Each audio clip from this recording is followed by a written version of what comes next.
High value women. What are the characteristics?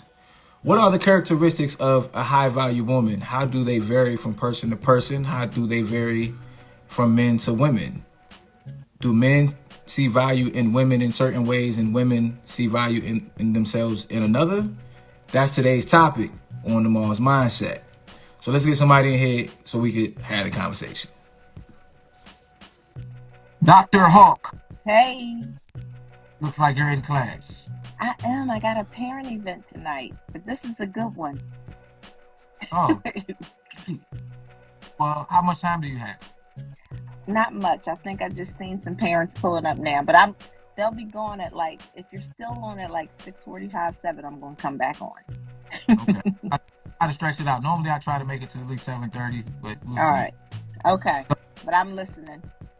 Are you gonna answer the question before you go? So what makes a high value woman? It's subjective, so in your opinion, what makes a woman high value? Um I one thing I will say, someone that has a strong emotional intelligence. I know you talk about that a lot. Um, it has it doesn't somebody that's about their business. It doesn't mean that they have a certain job or making a certain amount of money, but they are about their business and doing, doing a darn thing, and can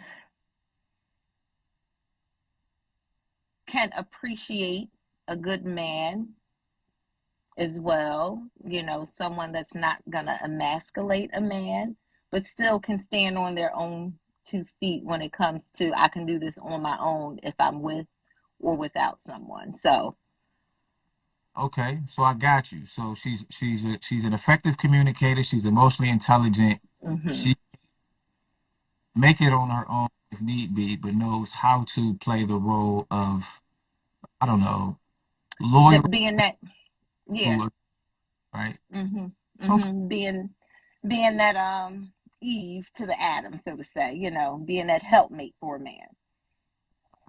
Okay. Who's Gigi? That's my cousin. Hey, Well, Gia. I just invited Gigi in, but she doesn't want to come in. Yeah, she probably not gonna come in. Uh, Trying to see who else might want to come in here. I ain't got a lot of people in here yet, but that's okay. Well, if you guys slide off, if you guys Yeah, let me know, it's all good. all right. We'll holler. Hopefully you come back by 6:45, but depends on how what it looks like. All right. All right, appreciate you. Steph, what's happening? Nothing. How are you? Shirley, how you been? I'm good. It's good to hear from you. I always see you on the joint, but we never really talk. I like being in the comments better. It's all good. Do me a favor, just turn your camera off so I can just have your picture on there for when I edit it. Okay. Hang Now, on. there you go. There you Good. go. So let me ask you this, Steph. Now, since I have you, All right. you have pretty much saved the show because I was definitely about to hit the X button, go take a shower, lay down, and go to sleep. Um, what do you consider to be characteristics of a high value woman? Someone who knows how to apologize when they make mistakes.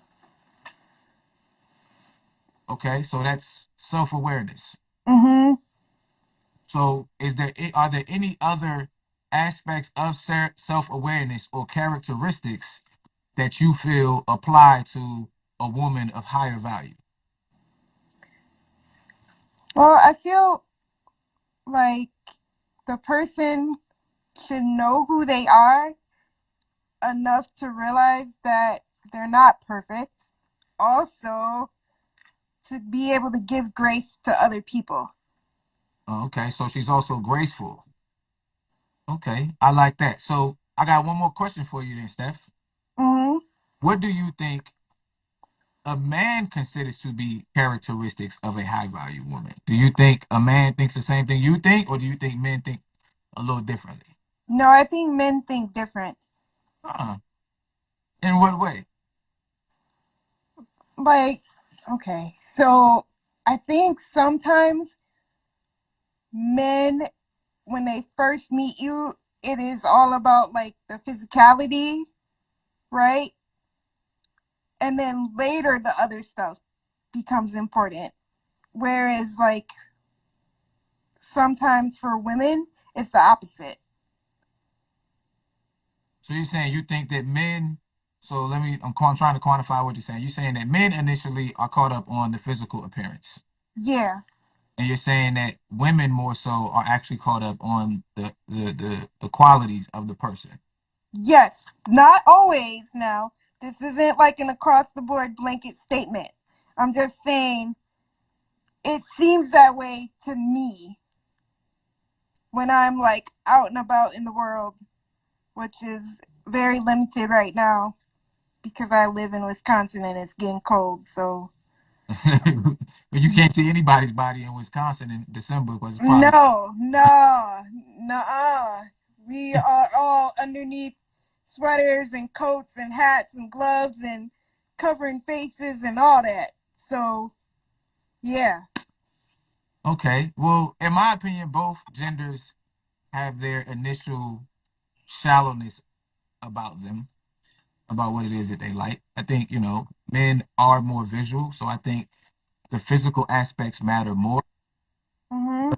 I also think that women tend to pay attention to like a man's masculinity, his ability to like influence the room, because it may not necessarily be that he's handsome to them. It may just be that he exudes some type of presence or energy, and they happen to like that, even though they don't really have any idea about his personality. And then there's also the money aspect of it. If they think you got money, then you can get played. Doesn't matter what you look like or anything. So, and then later on, I think that's when everybody kind of gets into you're a good listener. I like that about you, but nobody cares at first. Most people don't. That's what I. Okay. Well, as you established a while ago, I'm not most people. Yeah. So you've told me many times I'm not most people. Right. So from my perspective, that's what it seems like to me. Okay. Well, of course, I respect that. I mean, I think like everybody, everybody's opinions is based on their experiences and what they see out in the world. So Hmm. it's all good. We can disagree and all of that good stuff and still be friends. That's Of course. Oh, the beauty. It's the beauty of the whole thing, Steph. Lover, you're never gonna lose my friendship. That's not up for debate. absolutely, Steph. I appreciate you. Same. And I appreciate you saving the show because I was definitely about to hit the X button and just be like, all right, well, this is over. I'm going to sleep. So I appreciate you, Steph. See ya. We'll holler. Tasha Roney, Hey, how are you? I'm good. Are you? I feel really good. How's my accent? Okay, Not quite. not quite. Not quite. Um, are you familiar with the term high value woman and high value man and all of that good stuff? I'm familiar. I like to be here to learn. Mm-hmm. See, I'm not too you know, with the whole being here on live and joining in. But yeah, I agree with the lady before that maybe women have got a different perspective on what a high value woman means compared to what men's perspective is. What do you Um what do you think that difference is? I think women at the moment are kind of focusing on building themselves, um, creating a life for themselves that they want, meaning, happiness, but wealth as well, feeling educated, um, those kind of qualities there that make them feel high value. I don't think men are generally looking for that. I think they're looking for maybe more. homely qualities, Okay. if that makes sense. Um, I don't want to be speaking out of turn, but yeah, I think the men are wanting more, the women who can be at home, look after the family, look after them, um, rather than them concentrating too much on those things that go on outside of the household. Like I say, like the education, the trying to build money and that kind of thing. I agree with you. Men typically don't care about what degrees you have. We don't care about your doctorate, your master's, or your bachelor's. We don't care what job Mhm. you work. We don't care that you climb the corporate ladder. That's just not what any guy, most men, when they think about the list of characteristics that they want in a woman, they don't say, "Oh man, I sure hope my woman's, the VP of Chase Morgan." Who cares, Mhm. right? Like, I want her to be nurturing. I want her to be loyal. I want her to be graceful. I want her to be attentive. And she could not work at all and give me those things, right? Now that doesn't mean Mhm. she can't have a really dope career and still do those things. It's just that her Mhm. career isn't a prerequisite for most men because most men aren't looking for a woman to provide for them. And Yeah. any man that a woman really wants and is going to respect, he's not looking for that from her anyway. Mhm. You see what I'm saying? So I agree with you, Mhm. but I think that um I do think that women sometimes think that we care, right? And they Mhm. use that as, hey, like I things they make good business person, good business, Mhm. whatever what I'm trying to get. So that goes wait. Mhm. Yes, I can't hear you properly. I can lip read though, so I got what you said, but I don't know if there's something going on with your sound. Um, but Oh, for me, I think. right. All right, go ahead. Tasha Rooney, go Oh, sorry. Um, I've thought that there's a bit of a disconnect um at the moment whereby I think women are in a position where they feel as though they need to kind of build themselves up for what may seem like the inevitable. Um, because I really, really do think that society society has us in that frame of mind where we're thinking, okay, well, you know what, we've got to be strong, independent women. We've got to build up for the worst case scenarios because if the worst happens, you're in a relationship and, the relationship breaks down, we need to be able to hold ourselves down, kind of thing. Do you know what I mean? I So we need to have built up ourselves to a position where we can still be okay without a man. um but I don't think that's the right way to have to be, but it's the way how our parents have been. And the experiences we see around us has probably made us scared, so we in a sense see high value as the things I spoke about earlier, just being in that position where we're going to be okay if the inevitable happens.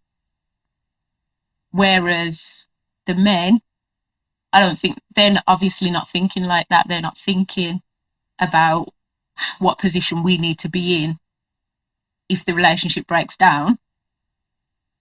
yeah. Um, So this is what I think I though. don't know. So I think that men's fears come from the opposite of what you're saying for men is in getting married and then getting divorced, right? Mm-hmm, Because men typically take the loss in divorce, right? Because if you're a man, you spend X amount of years building whatever it is that you're building, right? And you have kids, you get married. I mean, you get married, you have kids and all that stuff, and you expect to not get divorced. And then you get divorced, and you could lose more than half of everything that you've work for. So I think when, like, I agree with you that women are operating kind of out of a fear of the inevitable on the front end, right? Men operate out of fear of the inevitable on the back end, and it's never really operating out of fear anyway. But I do appreciate your contribution, and I know you said you don't, you know, you'd rather listen, so I'll let you slide back off, going back into the audience. But if you want to come back on, just let me know. Okay. From the UK, Arika. Hey, Charles, how are you? I'm chilling. I'm chilling. I'm chilling. How you feeling? I'm good. Pretty good. Just got finished working out. Okay. I'm proud of you for getting your workout in. So, what characteristics do you think a high value woman has? I believe a high valued woman is someone that is graceful. Um, See, I had all this stuff in my head while I was driving, right? And then it just like disappeared. Um, she stands in her power. She knows who she is. She doesn't have to wait for someone to basically tell her what it is that she is. She already knows who she is, right? Um, I want my thoughts to come back because they was a good points. But what I can say about as far as the men, um, some men feel as though like they don't want the wife to sit home. They like the woman that's out and making her own money because it's going to help them build. So some men look at that as a high value woman as well, and then you have the ones that say that they don't really care about your degrees, like you said, and they just want somebody that's going to be there for them and support them. So I think it differs between the man. Yeah, I think it differs too, but I think that most men don't care if their woman is out chasing a career. Like I don't think most men, right? I men who desire, like I specifically desire a woman who's career driven. Mhm. I just don't think most men see it that way. I think there's, some men who see it that way and they really look for it because you have some men who like they're looking to establish like that power couple, right? Right. But I think that those men are minimal in comparison to just your everyday guy who goes to work and makes middle class to, upper middle class money. He's like, if you want to go to work, like, cool, but I'm not with you for that particular aspect of our relationship. Right. You know what I'm But saying? I think. I mean I've watched a few videos on the men.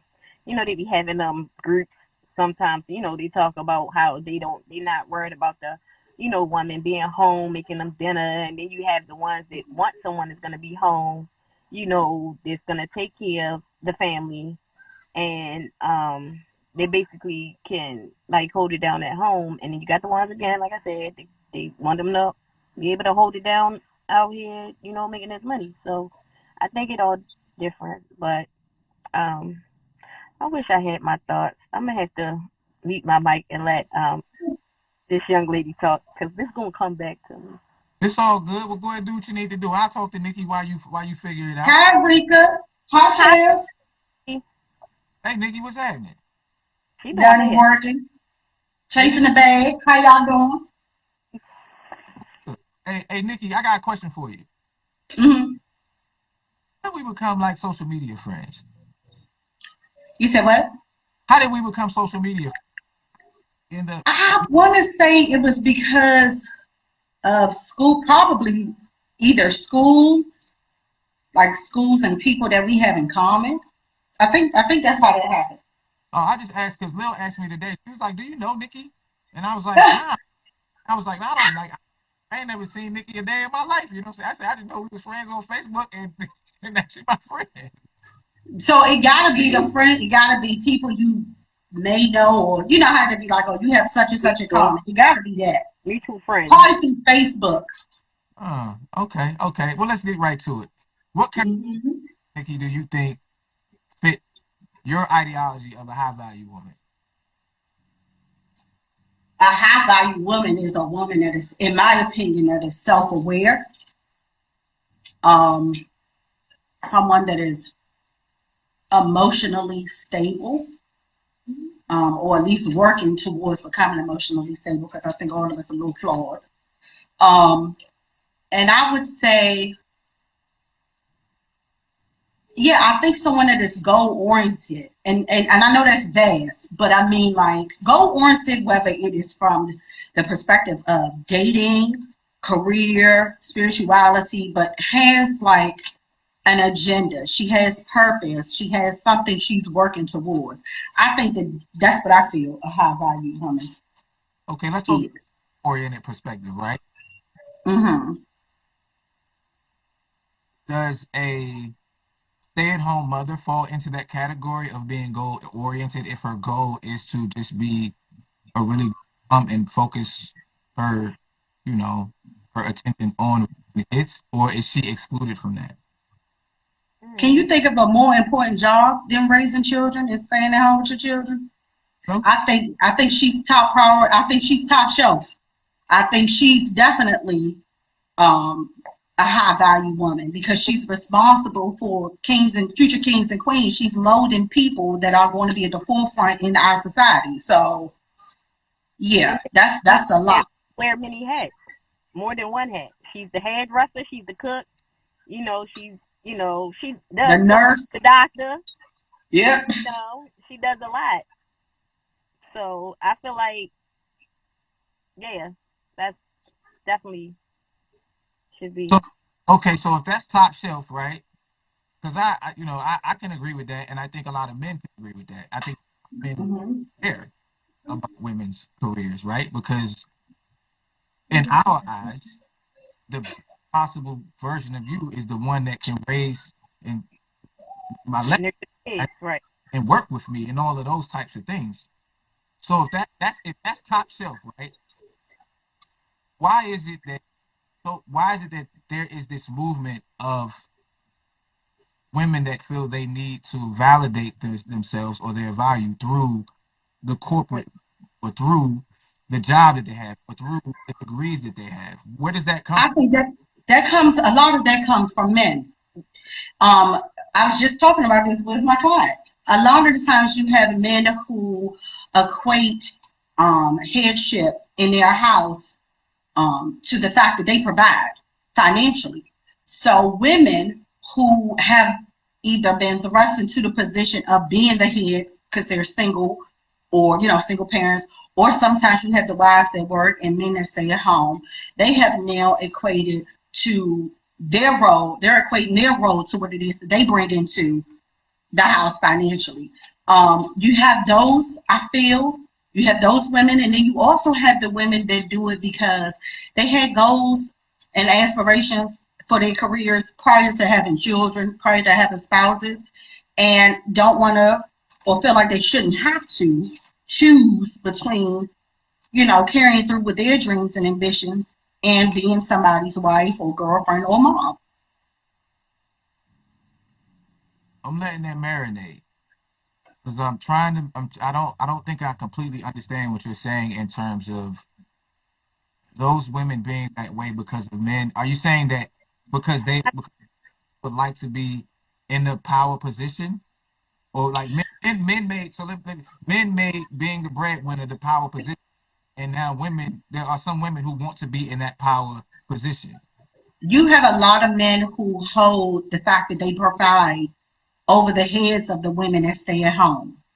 How many reels have you seen on social media where the women are jumping up and running to look like they're doing something because you hear a key at the door and their man is home? So they want to make it seem like if you're at home, you're not working. It's a lot of men that do that. That make their women and their wives feel like you're at home all day. This ain't work.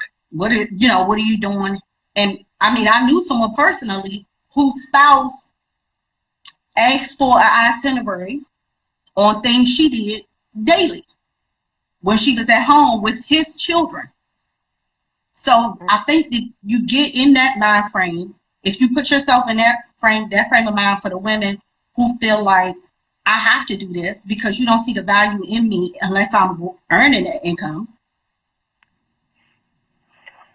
There's a lot of men out there that's like that. That's bothersome. So that's bothersome to me because most men, we don't see that. We don't equate that to value. So okay. So what I'm saying is this. Let's go with your premise. Those particular women who do that are doing that so that they can pretty much be the breadwinner in the power position, right? Well, you do that, and if that's their only goal, then hey, it works for you. But humans have a natural inclination companionship. And I think that women who focus on their careers, like really hone in and target in on their careers, probably find it a lot harder to end up finding a mate. And the reason being is because women don't typically want to date guys that they make more money than. Because it's a natural thing for a woman to want a man to protect and provide. Now, you can find a bro in America, he can protect you if he can rock, if you know what I'm saying, he can rock you, you know what I'm saying? But in terms of providing, there's a great potential for a lack of respect for that man if he makes a substantial amount more money than him, right? So what I'm saying is that with all of that being said, it truly diminishes her pool of men that she can genuinely still do her thing, right? And feel like she can be submissive to him. But there are a select amount of men. I won't say because I know you just use the phrase most. There are a lot of men, I would say, who leverage income. What do you mean? Well, if I am the breadwinner and I feel like my headship is really sitting upon the fact that I provide for you financially and provide for this family financially, a lot of guys feel like their spouse's role as a stay-at-home parent is less significant. Okay, yeah, I would disagree with them, right? Me and Dr. E talk about this all the time, how like you may do 10 things and I may do 2, but the 2 that I do, in terms, if you put them on the scales would be balanced. You Yeah. Enrica? You about to say something? I was, yeah, but go ahead and finish it. I don't want you to.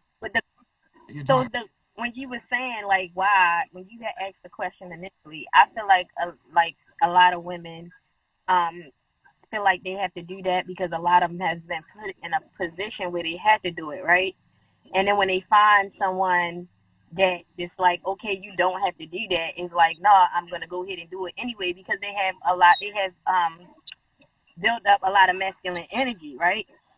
So they don't know how to like put that down and pick up that energy to basically do or operate in a house with someone, you know, and that's why most women don't last in relationships because they don't know how to balance themselves out. And yeah, that's my. I agree. So you saying through circumstance they were forced to have to become a woman in order to survive, and then it's Right. the guy who, you know, we'll just say, you know, they meet each other's prerequisites for the most part, but then she has a difficult time letting go of that headship. Absolutely. And even being in a relationship with someone, right? You even if a woman was in a relationship with somebody, right? And say for instance the guy was the breadwinner, right? But in other areas he didn't know how to lead, right? So that forced the woman to basically pick up and like more, I guess, controlling nature because she didn't feel safe. So most of the time, it all boils down to that woman not being safe in her environment, right?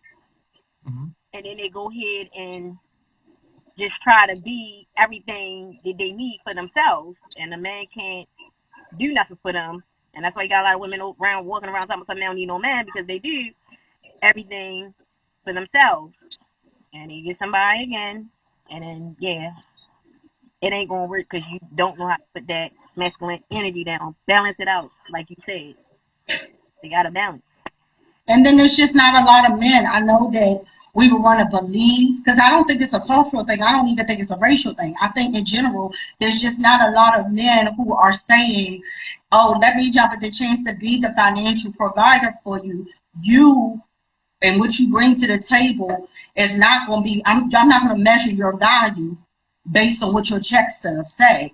A lot of times you hear men say, oh, like they want to feel the headship. They want to feel like they're in a headship position, but then they don't want it to be as though you aren't doing anything. You're not contributing anything to it. Like, think about this. How many times have you heard someone say, oh man, or a guy say, oh man, she looking for somebody to take care of her? Okay. So I think that when you think about it from that point of view, then you really get the gist of the fact that while there are men who would be more than okay with being a provider financially and value a woman that they still, that they're providing for financially, because she's not less valuable because you're providing for her. There are a select amount of men out there who would be like, yeah, so I need you to bring this to the table because I'm bringing this to the table for fear that they may be being used. Okay. Hmm. Okay, I but had someone. I want to make sure I understand what she's saying. Are you saying that those men that you're talking about, you're saying those men want to be the headship, right? Have the woman not going to work if she agrees, then turn around and be like, you're not doing enough? I think that if you're staying at home, a lot of guys are in a position where they can leverage or not leverage, will be able to say that their contribution is a greater contribution than a woman that is staying home. Okay, I got it. For fear of being used, for fear of it being perceived as their spouse, They their go, so counterpart, to not speak. pulling their weight. So it can make the woman feel like she's a burden and she's not contributing, even though she is. Yeah, Because her contribution is less quantifiable because you can put exactly. his contribution. You can't Hmm. put a dollar amount on hers. Mikhail talked about that on one of the previous shows, and he was saying that with one of his wives was out of work. Hmm. Oh, I heard that. He was staying home with the kids, and he said him and the other wife kind of had a conversation, and they're like, well, we could just pay her, 80% of what we would be paying whoever would be watching the kids, and that will show Okay. her, the other wife, that she actually does have a dollar amount value to what it is that she's doing. Doing. My man George Patrick said that's him being insecure. Arika, what were you about to say? So what was I about to say? What was I about to say? I can't remember. I really can't. It's sad. Oh, that's what I was about to say. So I I have been told, like, by this guy, basically. We were, I guess, dating, and I was like in a growing state. Let's say that, in a growing state. He said what now? A growing state. Like, he. So this guy I was dating, right? He basically like backed off from talking to me, and I didn't know why, without no explanation. And he considered himself a high value man, right? He made a decent amount of money, and out of nowhere, he like kind of popped up in my DM, like calling me, like, yeah, this is so and so. And I said, how you doing? He was like, well, I had to have this conversation with you. Basically, in so many words, he told me that he wanted to see if I could hold my own weight In what way? You financially? financially. Yes, right. Um, at that point in time, I was not working because of my accident. Right, I wasn't working, and I was out of work for like 3 or 4 months. I think it was. And he actually told me, he was like, well, I backed off because, I mean, I know you say certain things, but I wanted to see if you really knew how to get it out the mud. I said, wow. Okay, let me ask you this. What was your perspective? Like, did you feel disrespected? Did you respect the fact that he's like, he wants somebody who? I'm always with an open mind. I respect the fact that he told me, but at the same time, I looked at it like this. So to me, you left when I was at my worst, right? And then decide to come back once you see me in a better place. So guess what? Adios. I don't need that in my life, right? And if regardless of what the situation might look like or what it was, I'm always gonna get what I need to get. I had a rough 3 years. Right? I did it by myself. I didn't go from my divorce and jump into another relationship. I, I went and took care of me first and healed myself. And I'm still not in a relationship now. And that's by choice. But for him to say that, it gave me the outlook, like, why?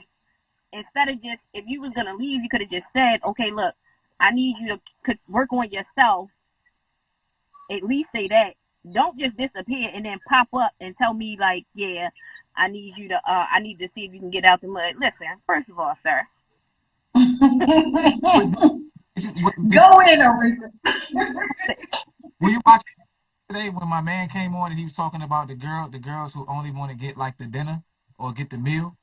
No, I did. I So missed. we I swear to God I don't remember his name, but we follow each other. Marcus. Yeah, his name was Marcus, but I was trying to remember his screen name. And he was pretty fired up about these women who only go on dates with men for the purpose of getting a dinner, right? And rightfully so. I was giving him tips on how to be able to spot those type of things and things like that. What you're talking about is this the inverted, which is you only have in me if I can bring some financial worth, right? Right? You breaking up. I said, what it sounds like you're saying his only, or if you could bring the level of financial worth that he felt you should, then, Right. then you will, okay. So let me tell you this. Um, First of all, I as a man would never look at it that way because I'd be cool with it. I mean, as a wife, because my mom was that way. But I will tell you this: that's the life of a guy. That's the life of a guy, right? I, Where a significant amount of women will either talk to you or not talk based on what you can do financially, and and that's just how it is. You know, I it's, don't agree with that. And I get that a lot from guys. Like when the guy look at me, they automatically think like I want to be taken out on a dinner. So I make it simple for them. Oh, where you want to go on a date? Take me for a walk in the park, please, sir, because it's free. That's number one. Or if we gonna go somewhere, don't worry about my meal. I'll pay for my own meal because this is the first initial date. You might not like me, and I might not like you. That's the perspective I come from. And I tell any guy that I've ever dated, like, look, it ain't about your money for me because I can get my own money, right? And it's not to be disrespectful to you, but I just want you to know, like, okay, I make my own money and I know how to get money. So therefore, I don't want you to think they think light skinned women are just gold diggers. That's what I get all the time. And I'm like, no, I don't want your money. I'm worried about what your soul look like, what your heart look like, how you handle people, how you treat people. Like, if I see one thing wrong with my eyes when we together, I won't even talk to you. Because if you can disrespect that person and you don't know them, I know you can disrespect me. So that's a no for me. But Rika, you're in the minority. I will say this. Like you are in the minority. I think it's bomb. I think whoever do end up hooking up with you, he gonna get himself a diamond because that's not the norm when it comes to the beginning phase of courtship. The truth of the matter is, I was like one of the studies I was reading. They talk about the best place to go on a first date is a coffee shop or to the park where there is no noise to distract you, where you can just speak to somebody and get to know each other, where it's not about what you putting on, how much the tab is, where you can genuinely get to know people. But some of our female counterparts, Rika, are not like that. And then say another back to the initial question because it just popped in my head. I feel like another trait of a high value woman is a woman that can uplift a guy and speak life over a guy. Because other than that, like, what is the purpose of us being together? Like, you can, your looks ain't gonna help me in a bad time. If you can't pray for me, what is the point? Like, a high value woman has to have these traits. They have to, That's because right. other than that, like, how are you considered a high value woman? Right. Okay. So I wanted to touch on something that it seems kind of difficult for women, right? Mhm. Um, I don't believe that's. I don't. I just. I'm not into the splitting the bill thing. That's just. I'm not into that, right? Mhm. So, but my point is this: I think it's important that before any money really gets spent, any amount of money that could cause someone heartburn if they don't get the outcome that they want, before any that amount of money gets spent, we need to have a real live Coach J conversation, right? About your expectations, my expectations, what type of person am I, and what type of person are you? That way, because going on a date, if I as a guy am taking you out on a date, and in my mind it's transactional, right? I'm gonna take her out on a date, I'm gonna get some. So now we have a business deal. We have a business deal going here, right? It's just that it's like an unspoken business deal. I'll tell you what we should do. We should lay out the terms of this business deal beforehand, right? Yep. Arika, if I were to try to holler at you, right, and you told me, and I was like, yo, I'm trying to take you out on a date, and you told me, well, I ain't, it ain't about the money, so I want to split the bill. I'm gonna be like, no, we're not splitting the bill, and we're not splitting the bill because this isn't really transactional, right? I'm taking you out on a date specifically with the intent of getting some from you at the end of the night. I'm taking you out on a date to get to know you.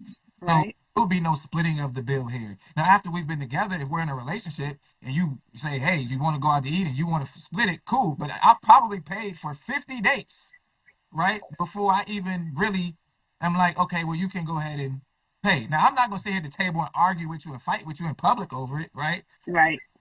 But the people's past experience can, they always influence our present experience.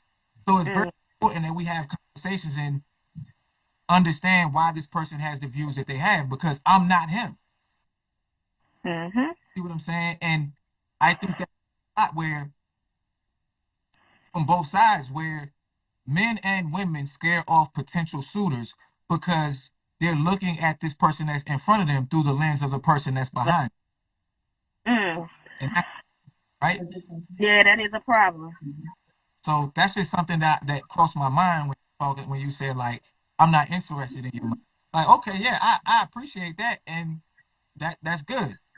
I'm not taking you on a first date and we're splitting the bill. That's not happening. If you're paying, if you're splitting it, Like, if it get down to that, it's never like I'm not gonna tell them like, hey, we going on this date and we gonna split this bill. No, it's just like if they, I didn't have guys say, can I take you out on a date? Where would you like to go? Right? And I'd be like, to the park.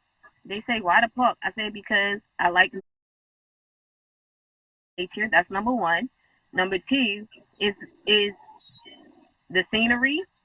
Three, we can talk. I don't want to go to the movies because I can't talk to you in the movies. We focus on the movie, right? And I ain't trying to be all cuddled up next to you and making you, get all excited and stuff. So that's not gonna work for me. Now dinner, yeah, that's cool, but it's just like no, I take the park oh, okay, yeah. I mean, I think well, so I for a now first date. Let's I'm say for a first date, huh? a nice park or a bike ride is cool for Yeah, I me. think, right? But I think that there are guys who value like obviously I value conversation, right? Like that's what I do here, right? I have conversations. So if you tell me, oh, Me, we can go, we can stay in the park all day. It's cool, it's good. But there are other guys who feel a need or get their enjoyment out of impressing a woman through taking her out. Through and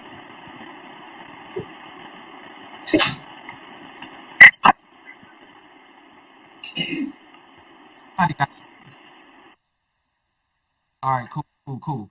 So what I was saying is that even if it's not about the fact that they want to show they have money, they want to show their classiness, right? I want to take you to this nice restaurant and show you how I sniff the wine, right? Things of that nature, right? So that's why I say it's very important for us to discuss these, to have these preliminary conversations. Because if you tell me we're going to the park, we be at the park, I'll be on the slide, we be on the swing set. You know what I'm saying? Be a good old time, right?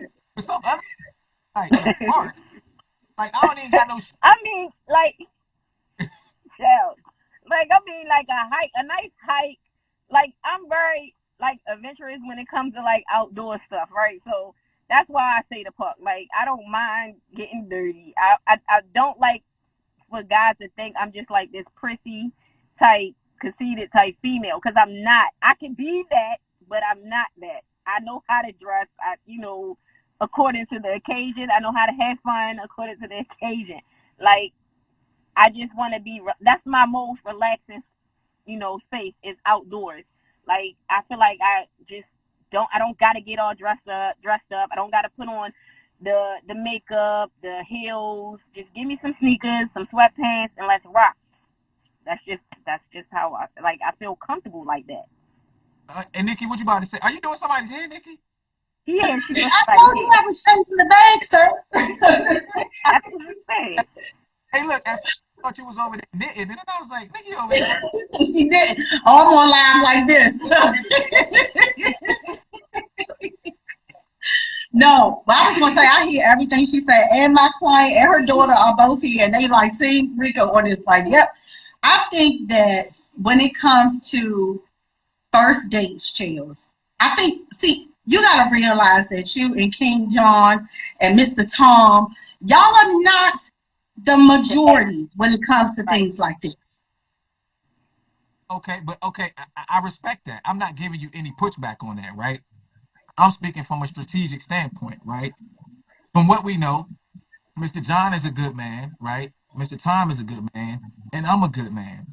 So us three are similar in that aspect. We are the types of men that y'all would typically want, right? So all I'm saying is that it's important that you have those preliminary conversations with us to find out if we are that type of guy.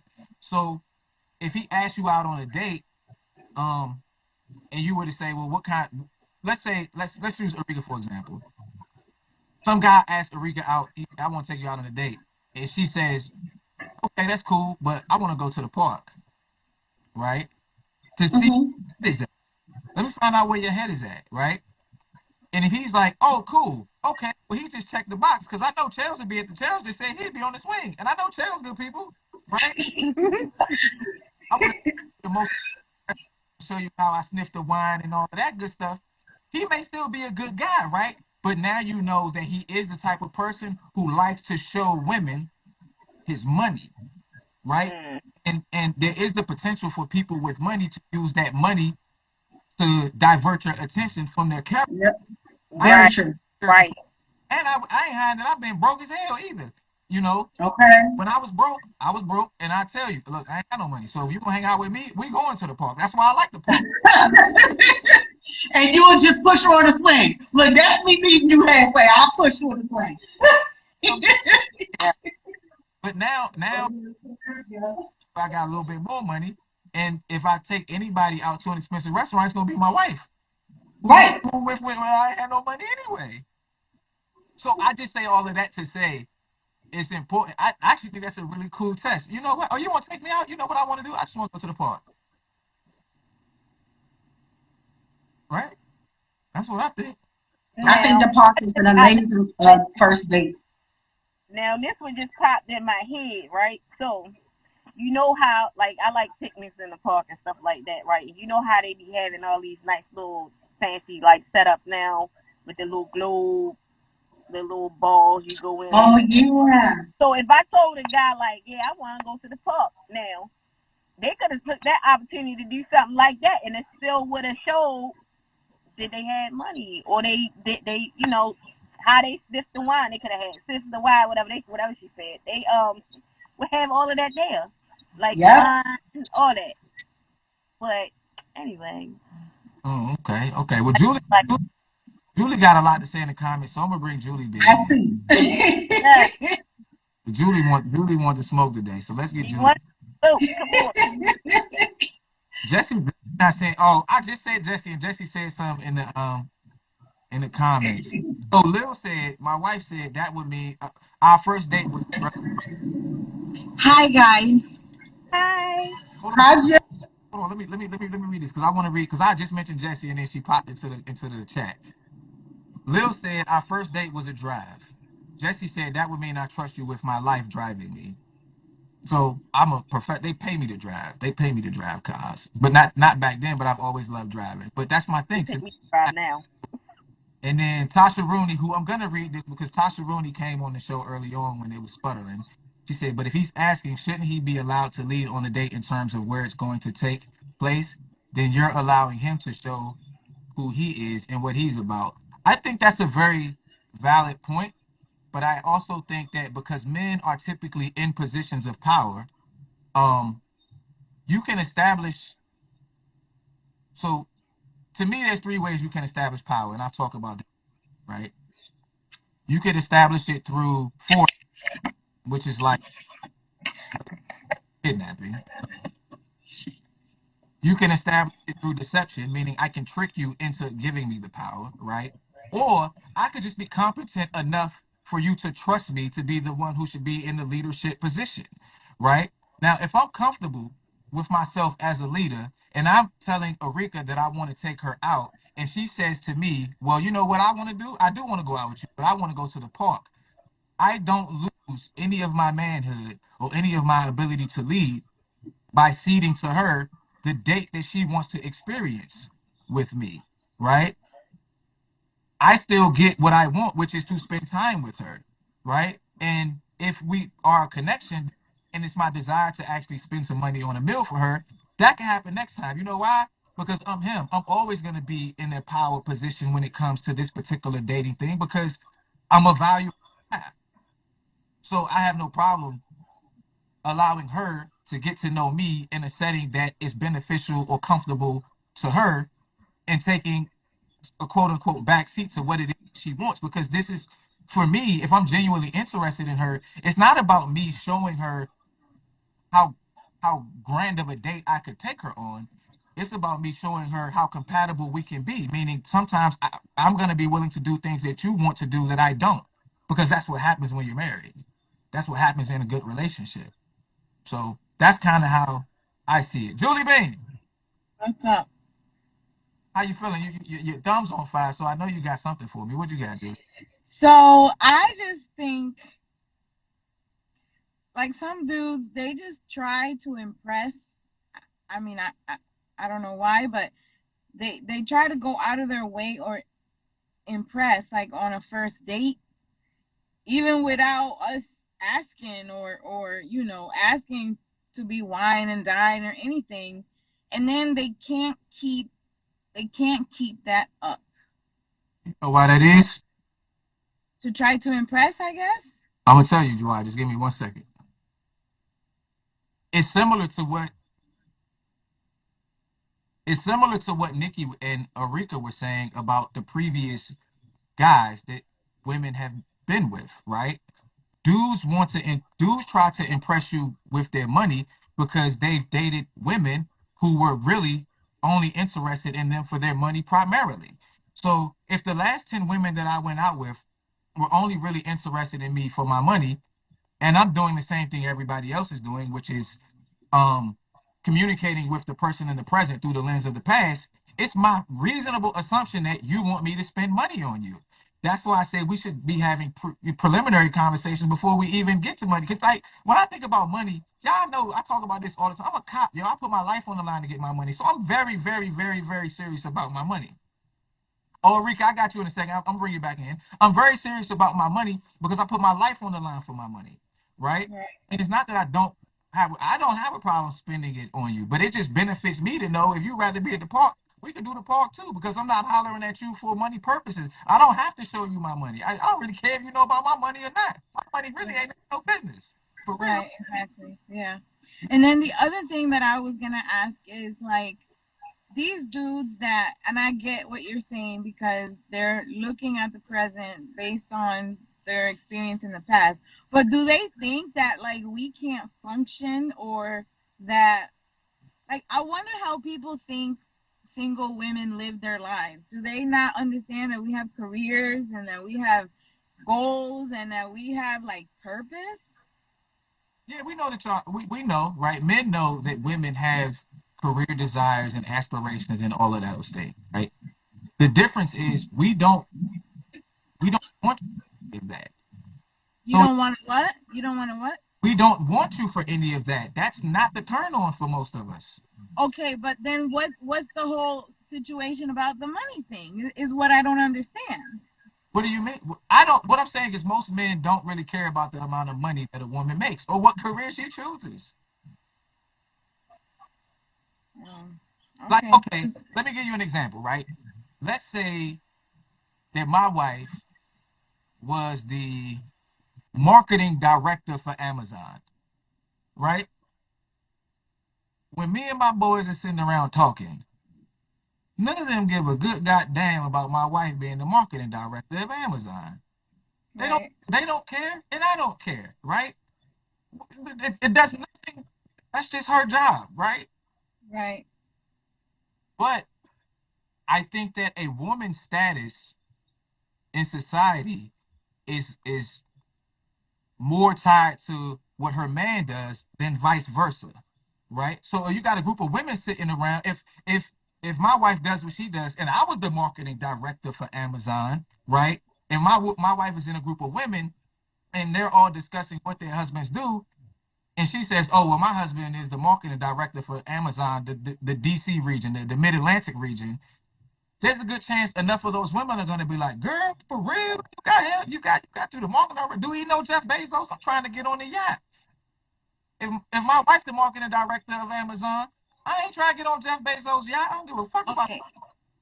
But no, what I was referring more so to the point when she was talking about the dude that left and came back to see if she could hold her own. Like these dudes that think that they could manipulate or guide a conversation with their money. It's like, don't they know that we have our own money? Yeah, they do. But I think men naturally, the default mode is to think that women care about your money because historically women have depended on men for their financial safety. And I Yeah, was going to say that too, a Julie. I was long going to say time that. ago. no, A it wasn't. real long time ago. It wasn't a long time ago. Women just really got into the workforce here in the recent past. Like women really got the right to vote, the right to work and work in certain places. So I mean, yeah, it may be say a 20 or 30 or 40 year span, but have been around for a long time, right? Men and women have been working together, and sometimes they pit us against each other, but men and women have been working together to survive all kinds of things throughout human history. And because men are just naturally physically stronger, men were the ones who were the hunters, right? Right. The hunters and the gatherers, and the women stayed back and took care of the kids. And th- Right. and we just carried that through different industries throughout time, right? So men were the ones working in the factories. And today we can say that there are more women in the workforce, but men are overwhelmingly still the ones who do the things that keep society literally running, right?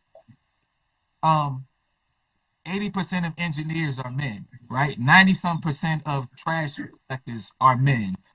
I know that most police are um dudes who people who work on bridges and build buildings and lay internet lines and tar the roads and fix street lights and all of that stuff, they're men. So to a degree it's still there. It's just that women now have more job opportunities, just they don't take them in those particular areas.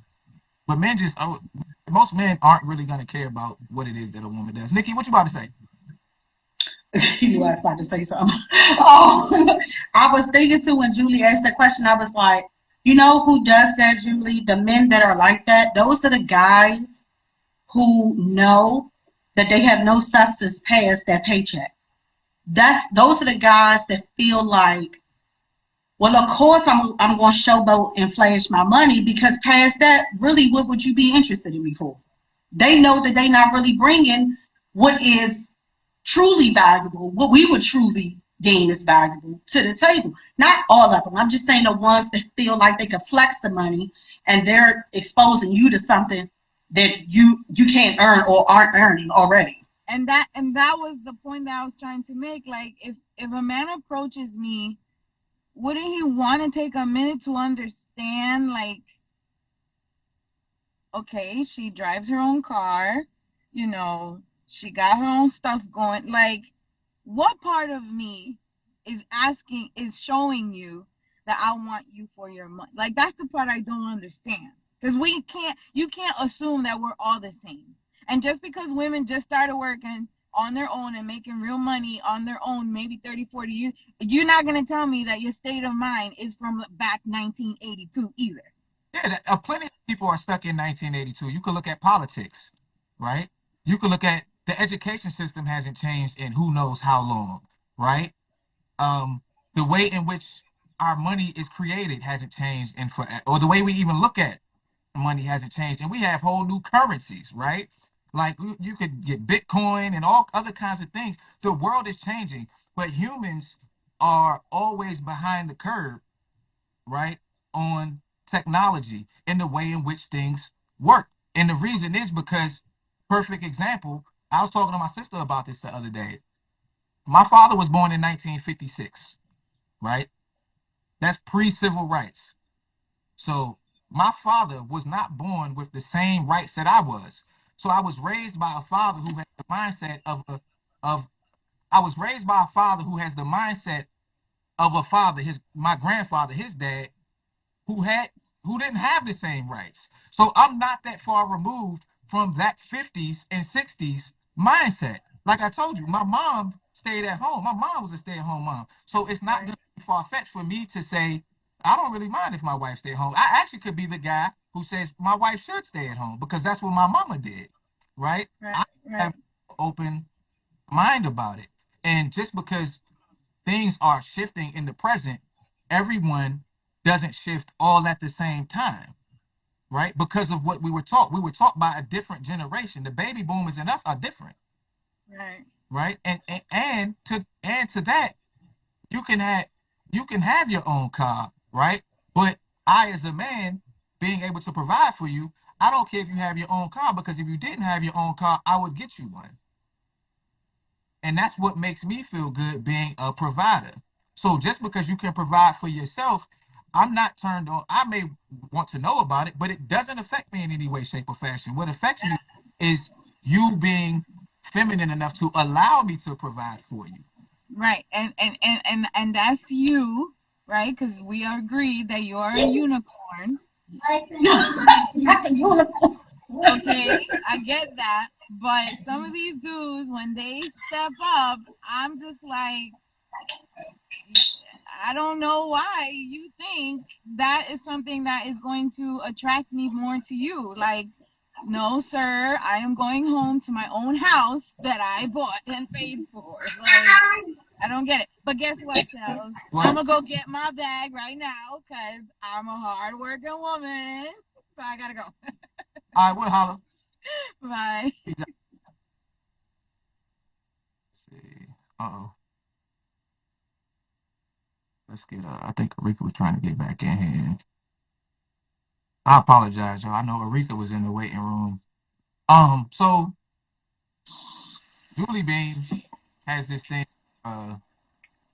she like tells born. And but that's the way it goes. Like, you have to accept people for who they are and what they are, right? And if you're seeking something great, it's great because it's rare, right? Things that are always around aren't typically great. They're the norm. But you're not looking for the norm. You're looking for the unicorn, because unicorns do exist metaphorically, right? So you're probably gonna have to deal with a bunch of, I don't know, old horses in the barn before you come up with a unicorn. And I'm sorry that it had to be that way. But if I told you, like, listen, in my backyard, diamond buried, but we don't know how deep down the dirt it is. You know how many rocks you're gonna have to dig out of the ground before Right. that diamond? But if you get that diamond and that diamond's worth 50 million, it was worth all them rocks, worms, frogs, snakes, All of it. leaves, rabbit shit. It was worth all of that because you found the diamond. You just Diamond. be willing to kiss all the frogs. And I know, Well, that's the difference between men and males. They are two different things. Guys and men are two different things. So while you were saying that, you can appreciate a stay-at-home mom because your mom's a stay-at-home mom. I can appreciate a stay-at-home mom. I work from my house. I am essentially a stay-at-home mom. I think that Julie was saying that there is, if she understands why I said there are still men out there who equate their value and what they have to offer to what their check stub says. And some of them look for women who they can also tie value to what their check stub says. There's a difference between men and guys. There's a difference. well, I think it kind of makes me wonder, like, because what I got from what Julie was saying was, why do guys think I care about what they can do for me when I can do what they can do for me for myself, right? And what I think my response to that is one, a lot of women do want to know about what a man can do. So he's already going into it with the preconceived notion that, okay, so let's back up just a little bit. We all generalize in conversation, even though it's not necessarily our intent to, right? So I can go out with a bunch of different women, and if enough of those women only want me for my money, then in conversation I'm gonna be like, these women only want my money, and then somebody will say, well, that's not all women. Well, I wasn't speaking in absolutes. I'm telling you from my experience, the overwhelming majority of women that I've dealt with are interested in me for my money. So that being my experience, I'm going to go out into the dating world thinking that chances are there's a 95% chance based on my history that this woman that I'm looking at wants me for my money. That's why dudes present it that way. The only reason it would be an issue for a woman would be that she's not interested in me for my money. A smart man would say, "Oh, well, this is really good. She's not even interested in me for my money. So, what else do you want to talk about? You know what I'm saying? You know, what are you in? Are you into politics? Are you, what you want to go to the park and swing on the swings? Yes. We can do that. We could be billionaires and go to the park and swing. Oh, good. Don't say it. Mm. Well, I just had someone ask me, well, not really ask. We just had a discussion about, this chat we in, this group we are in on Facebook, and he made a statement and said that, that one of the participants is, I think he said very masculine or what have you, or their mind is on the wrong thing, right? Um, so we got to having a discussion about it, and he was like, is either with females is like you said, most females they men really think that it's about money, and he said he really haven't been intimate with anybody because it's deeper than that for him, right? And I said I can honestly agree with that because it's like it's more so, you know, I I just told my sister this. Intercourse with the person with no that don't have no substance is not what's it. Like you do not want to be out here just, exchanging energies like that, right? And Mm. I'm like, so I just started talking. I mean, I always talk like this. This ain't no front. This is nothing new for me. But I'm like, for me, I know a man is not for me.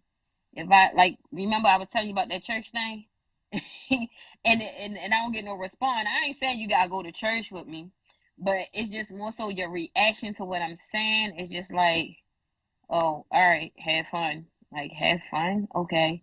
Not say a prayer for me. Not nothing. Just, oh, all right, have fun. Or I'll hit you later.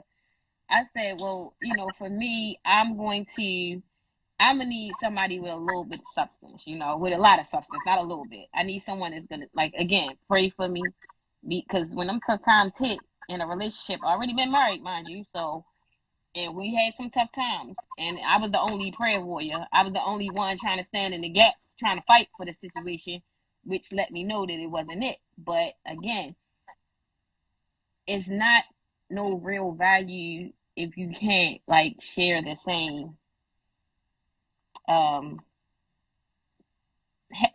let's say have the same foundation almost, or the same spiritual beliefs. It's like, what's the point to me? Like, if you can't tell me you can pray for me, or you know um check on me, make sure I'm okay, it's like, no point. I ain't worried about your pockets, sir. Not saying that I want you broke, but you know I feel like with me, anything with me, we can make anything happen, because I'm going to motivate you to get where you need to be, sir. You're just not going to be sitting around doing nothing. That's how powerful I feel like I am, with the help of the man upstairs. You feel me? So it's, yeah. Okay, Jesse, what you trying to figure out how this all ties to the high value woman, or because the question is what are the characteristics of a high, right? And the reason the conversation has gone away is because we got into the topic of the women who um gauge their own value based on their careers, right? And I was explaining, like, most men don't care about that, right? So and because on a basic level, because value is actually perceived by other people, that's kind of how we ended up with what the expectation, the difference between the expectations of the woman and the man. Like, and Julie saying, like, why would I care about what a man can do for me financially if I can do it? And I'm saying, well, because his expectation is to be able to provide for you. So even though he may see that you can do it for yourself, a good guy's gonna say, well, okay, you can do it by yourself, but if you ever can't, I'm letting you know, if you need a car, I can get you one, right? And that's because a part of the way a man values a woman is her ability to allow to lead and provide if need be. You see what I'm saying? So that's kind of here. But what are you bringing to the table, like you always do? What are you bringing to the table, Jesse? That's what I want to know. What are you bringing to the table? What am I adding to the conversation? I don't know. The guy's no longer with us. I'm a little triggered by high value men, high value women. I think it's kind of BS to some regard. I mean, I think in essence, you should be thinking that you're great, but for somebody else to have to assess or say, well, I'm a high value man or I'm a high value woman. Again, I think we had a conversation a couple of weeks ago, like, what constitutes a good guy or what constitutes a good woman? I think that's going to vary depending on the person. And I think the same holds true with high value women. What I believe to be a high value woman, the man that I may be interested in may not even consider that that's a woman that they consider high value. So I think there needs to be a conversation that's had amongst two parties. And this lovely lady here was like, we need to be like on the same footing. I need to know that you could pray for me. Like, you need to know that there are some core things that are aligning you together. And so when I think of a woman of value, I think of Proverbs 31. Like, that's the first thing that comes to my mind. But in terms of what, Hold on. You got where, all of us. Hey, look, hold on. We don't know the Bible like the back of our hand. You can't tell us it's Proverbs 30. I ain't got no Bible right here, Jesse. I know what it say. Somebody tell. she was already nodding her head. She was already nodding her head. I mean, it's in Proverbs and it's in 31, and it defines very clear as day the characteristics of a virtuous woman. I don't know it word for word, but it's using like woven, and it's using all flowerful language, but it really depicts like who she is and what the character traits she should embody, and it's about taking care of the home. And it depends on the person reading it. You can get different things from it, but when I think of a woman of value, that's what I'm thinking of. That's what I'm looking to aspire to. Or even in your own life, who has been a good woman? Like, hopefully you're hoping it's the mother that birthed you. And so anytime I need a reality check in terms of like, am I being a good woman? I always think of my mom, because she's a woman that constantly provided for the family. We never went a day hungry. She's just poised with so much grace, just a soft-spoken person. And I think I kind of took on some of those things naturally because she raised me. But yeah, that's what I wanted to add. Okay. Are you gonna read it? No, I'm not going to read it. I'm reading it for my. You can go look at this one over, and after you finish reading Proverbs 31, you can go What? to .com/IamChellsX and subscribe for the replays and exclusive content. And life coaching too. You can sign up there too. I Um, got a question. Go ahead. Are you here in Maryland? Me? I'm sorry? Yes, Chels. Are you here in Maryland? Yeah. What part? Like, I'm saying, like your office. Huh? I'm DMV. I ain't up Okay, not Baltimore. I gotta come. south. Why? It's breaking up. I said why? What's up? Nothing. I might want to come and get some coaching for dating. Oh, okay. Well, you can come down here and get coaching, and we can do it. Or whatever's beneficial for you. We'll talk. I got you. Oh, all right, all right, all right. But no, Jesse, I was reading it because I am familiar with the Bible, and I've read through it and studied it from different forms, but I can't tell you what Ecclesiastes 48:5 says. I don't have it down like that. But you said something to respond to, and I'm trying to remember exactly. Oh, say, and I hope it's to one of the points, and if not, it was just a thought that I had while you were speaking. Right? You said something in the sense that we have to have a gauge of our own worth, right? So I agree there. I think is what you using? Wave? Pressing button. No, the oven. Let's wait. Yeah, the timer. You making a cake? Huh? You done with you done pressing buttons? You got to Sorry. mute the mic. Mute the mic. Okay, I'm back. We are cooking. Is that the reason this whole high value men, high value women conversations come into play, for one, is because it's natural for humans to rank things, right? Because certain things have more value to each than others, but objective terms. What's valuable to me might not be as valuable to someone else. But also because there's such an innate human desire for companionship, and there's competition. So I think what you find is that even men who aren't driven by money feel like they have to make a money in order to be competitive, right? And I think you see the opposite with women. I think you see women who do certain things that they particularly care about within themselves, right? But they do it to remain in competition with the other women. You see it on the internet. Like there are plenty of who wouldn't get BBLs if social media didn't exist. You saw hers, right? And you see when you go to her page, there's 1,000 dudes in the comments showering her and giving her the dopamine hits. So because of that, while you can, of course, you have to have some self value and self worth. We still exist in a society where a lot of our self identity can be influenced by the outside world, especially because we're looking for love. You see what I'm saying? Mm-hmm. Yes, no, I understand what you're saying. Do you agree, dislike? How do you feel about I didn't catch everything you said because you were breaking up.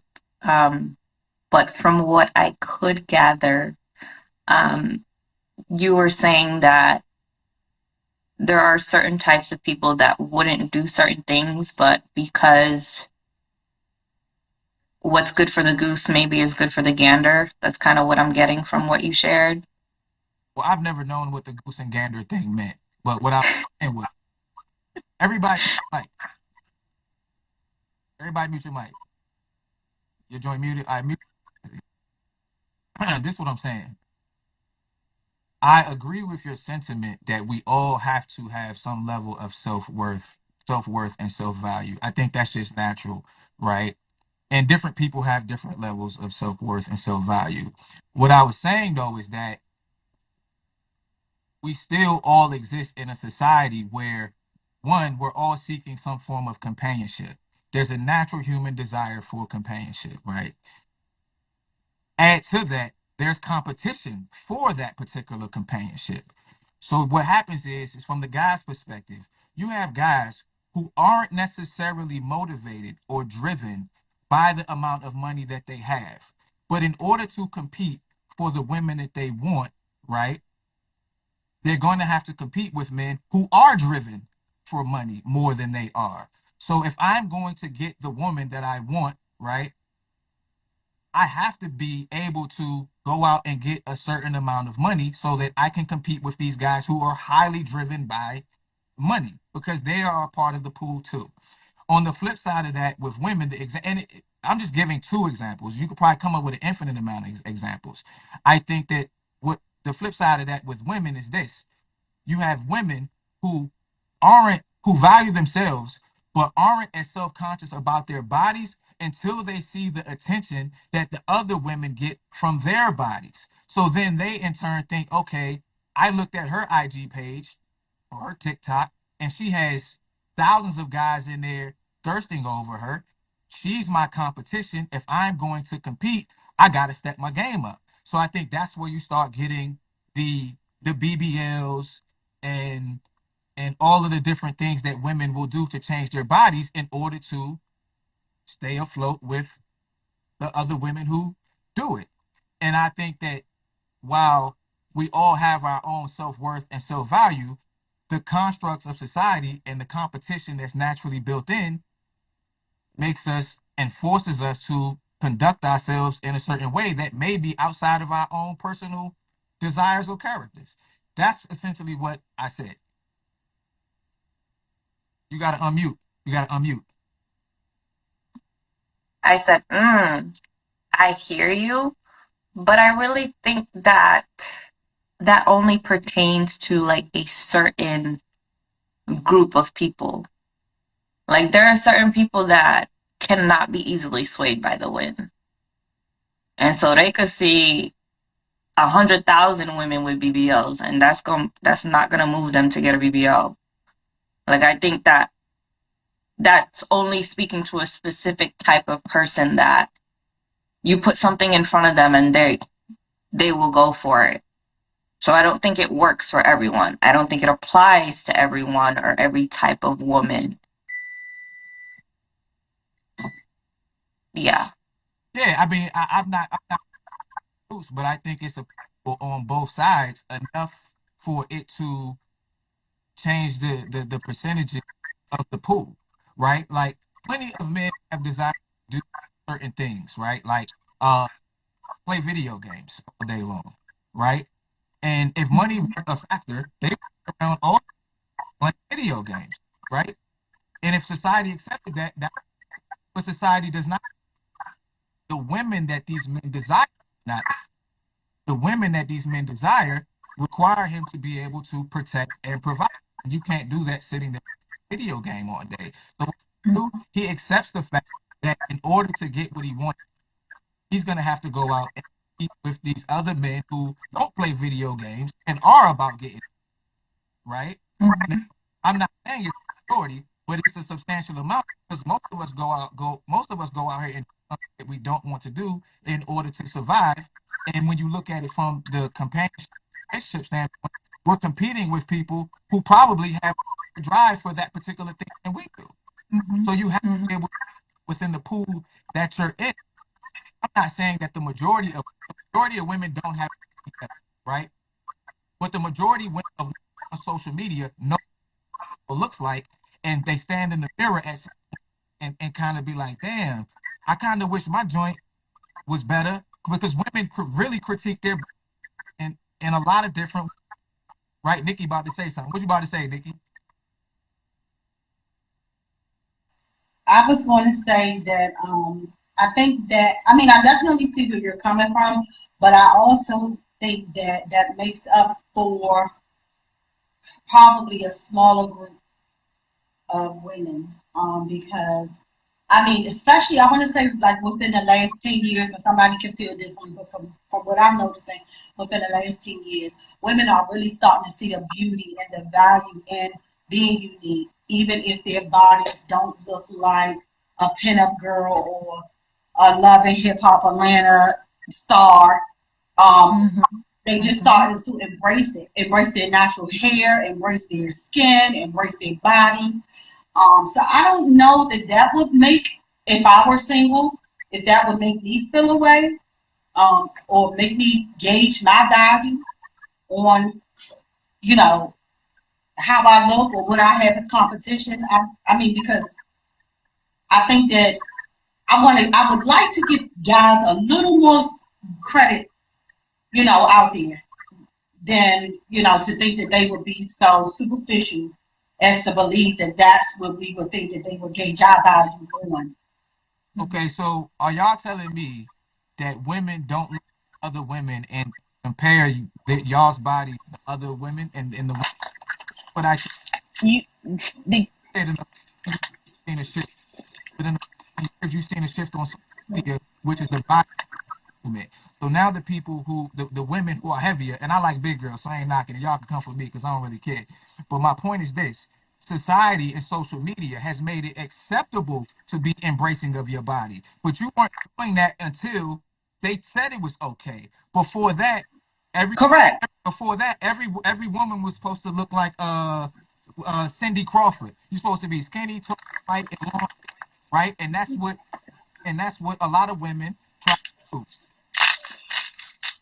the eating disorders and all of this and all of that. So my point, in my opinion, still stands, is that the women who are embracing of their bodies now, they do so because it's more comfortable and socially acceptable to do so. Back then, you didn't see as many plus size women in magazines, or when social media first came about, you didn't see plus size women running around the kids, right? Or people that didn't have relaxed hair, even women and men that didn't feel the need to have perm straight hair. Now we find the beauty in our big curl and our 4C hairs coming. 4C is coming for everybody. Okay, so Real quick. Miss Donnie Baby said, as a single woman, I'm only in comparison with myself. Society standards are always changing, and it will be an uphill battle. You're always fighting. So yes, my response to that would be, I think that's a good way to look at it for you. But I think in that reality, if you're a single woman looking for companionship, you are in competition. You don't get to decide who you're in competition with, right? Because the men who choose the women are the ones who get to decide who's your competition, kitchen is. right? Mm. Now, I'm not saying that you can't value yourself for whatever it is you want to, but if you're desiring for a man to choose you, he who or find you, right? I have, let's, right? We all agree that there's way more women than men, right? So we'll say it's 1 to 5, right? Jesse disagrees, but how do you disagree with? I actually was looking this up yesterday. Um, Globally, as well as domestically, um, every 98 man, with with every 98 man, there are 100 women. So the sexual divide is equal. However, I will say that there are more black women than black men. Right, and that's typically what I use because black women want black men and black men want black women. And even that is close statistically, right? It's 51 to 49, right? So 51% black women, 40% black men, and so there's 40, right? So that means if all the black women in America and all the black men and each put 1 to 1, at the end of that, you have 2 million black women with no man standing there, right? So my point is that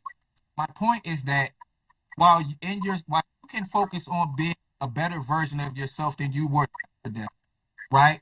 I, as the man, decide who your competition is. Because if I have a choice, Jesse, Nikki, Rika, my wife, and say Keisha, they say mute the mic. Everybody mute the mic. All right, cool. What I'm saying is, and I'll start over. What I'm saying is, I'm a firm believer in gauging your process based on who you were yesterday, right? That's self-improvement, self-worth, and understanding your self-growth. But in a competitive market where someone else has the ability to choose from a group that is in higher supply, then I'm the one who gets to decide. As a man, I'm speaking as a man, I'm the one who gets to decide who your competition is. Because if I have a choice between Nikki, Jesse, Erika, Keisha, and Lil, and I'm the one guy for all 5 of y'all, all of y'all are in competition. You can see it however you choose to see it. But if all of y'all desire me equally and I'm only going to choose one of y'all, I'm the one who decides what the competition is. And that's not me saying it like, hey, I'm the man, it is what it is, I get to do what I want. I'm saying that's the economics of it. And a lot of times, though, to be honest, a lot of women be with that one guy. They don't even be knowing they in competition with the next girl that he dating, because when you dating, you can date how many women and how many men you want. So either way, you're gonna be in competition. Like, what are you gonna do to stand out? Right. And that goes back to real quick, I'm gonna let you go, Jesse. That goes back to what I was saying, is that there's a natural inclination to be better than the competition. It is, but what if you don't know the competition? You get what? That's what I'm trying to say. Like, Oh, most of the time when you're dating, right? uh-huh. Like, it was a time when we were talking to 5 different guys, and we were just talking, right? I let them know, like, look, I'm dating. I'm not tied down to nobody, but I have options, and I'm trying to see who the best fit. I'm that real and that honest and upfront with men, right? And none of them made the cut, but hey, at the end of the day, it's just the fact that they don't know what type of man I'm out here talking to. Just like a woman is not gonna know unless you just so happen to be out and you might see him. You understand what I'm saying? So a lot of times women are out here dating these men and they don't know who their competition is, so you can't even put on accordingly. My thing is, what I do is I'm just gonna be myself. I'm gonna keep it 100. I'm just gonna be me. You're gonna get me. Is either you gonna want me or you don't. And if you don't want me, it doesn't decrease me. It don't devalue me. We just wasn't compatible. Right. And a lot of women just take it as, oh, I'm not good enough. No, sweetie. I agree with that. Jesse, what were you gonna say? So yeah. I was gonna say, I hear what you're saying, but I think the comment that you read, a lot of our diet has so much more to do than the food we put in our mouth. Like what we're thinking makes up our diet. And so I think what she was saying is, even if there is competition, I'm not going to go in considering the competition, because the only competition that matters to me is being better than the version of myself I was the day before. And so if you're attacking that, you inadvertently are acknowledging the outside competition in your own way. But mindset matters, and how you think and operate and move around in the world also matter. Yeah, I agree with that. I think that, you know, men, we exist in a competitive space. So we don't have the luxury of only focusing on ourselves if we're going to get a really good woman. If we know that multiple men are pursuing this one particular woman, right? It behooves me to know what the competition is. It behooves me to know what it is that she values. If I get her, right? It's like negotiation. Like if all four of us are trying to buy a house, right? And we all have the ability, some capacity to find out what the other person is working with. And we all really want this house. It benefits me to look at the landscape of my competition. That's just life. And I'm not saying that you devalue yourself. That she says messing up the audio. Mute your mics. All right. So what I'm saying is that, and we gotta get out of here because it's 7:30. So I'll let everybody say closing and then we'll slide off. What I'm saying is that I'm an advocate for acknowledging your own self-worth and your own self-value. I post reels about it, right? What I'm also saying is that when you step into a realm that is competitive, now we're not just talking about you, right? We're talking about you trying to get something that is actually scarce. So if we all go on a treasure hunt, right, it benefits me to know that Nikki has an airplane. Because if Nikki has an airplane and we're all trying to get to Cali and we're all on the East Coast, and Nikki's the only one with an airplane, it benefits us to know.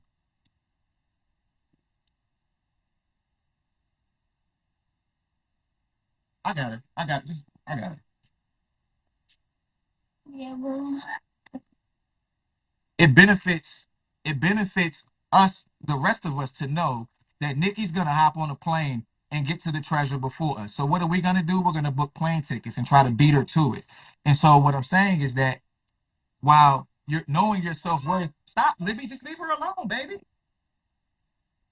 While knowing your self-worth is really important, when your self-worth is in competition with other people, it's very important that you gather and understand what it is that these men or women are looking for. That's all I was saying. Arika, what you got in closing? What I have in closing, um, the high, like Nikki said, a high value woman is gonna know her self worth. She's gonna know, her triggers or whatever. Even if you took the high value woman, any woman should have these traits. And like I said again, you should know, how to cover a guy that you're dating if y'all getting, to that level in prayer, feed his spirit, etc. Um, and as far as men, I feel like they should basically. I lost my train of thought. I lost my train of thought.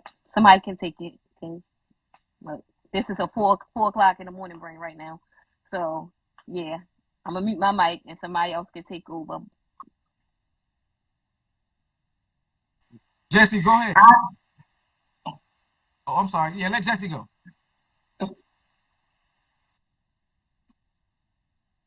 Um, in closing, I would say a high value woman, don't really like the term, but a woman of value is someone who has really done the introspective work to really like the reflection staring back at them in the mirror.